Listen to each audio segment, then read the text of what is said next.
আজ আমি আপনাদেরকে 3টি প্রশ্ন করব।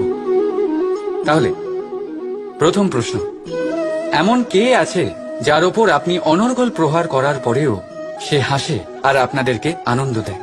আপনাদের উত্তর হবে ভূমি বা বৃক্ষ। দ্বিতীয় প্রশ্ন, এমন কে আছে যে আপনার কিছু না বলাতেও সব জেনে যায়, সব বুঝে যায় আর নিঃস্বার্থভাবেই আপনার সাহায্য করতে থাকে? এবার আপনাদের উত্তর হবে ভাই বা বন্ধু। আর তৃতীয় প্রশ্ন, এমন কোন ভগবান আছেন যিনি নিজে বিষ পান করে আপনাকে জীবনের অমৃত প্রদান করেন? আপনি হয়তো উত্তর দেবেন মহাদেব। যদি আপনার উত্তর এইগুলি হয় তাহলে সেই উত্তর ভুল।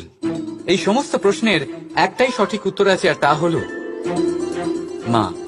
স্তন্য পান করার সময় আপনি পা দিয়ে কত তাকে মেরেছেন, কিন্তু তাও উনি হাসি মুখে আপনাকে আশিস দিতে থেকেছেন। আপনি কিছু না বললেও উনি সব জেনে যান, আর এই জীবনের কঠিন পরিস্থিতির বিষ পান করে আপনাকে সুখের অমৃত দেন। এই জীবনে আপনি যাই করে নিন না কেন, মায়ের ঋণ কখনো পরিশোধ করতে পারবেন না। যদি কিছু করতে চান তবে জীবনের আনন্দের মধ্যে, অনুভূতির মধ্যে আর ধন্যবাদের মধ্যে নিজের মাকে মনে রাখবেন, আর আমার সাথে ভালোবেসে বলবেন,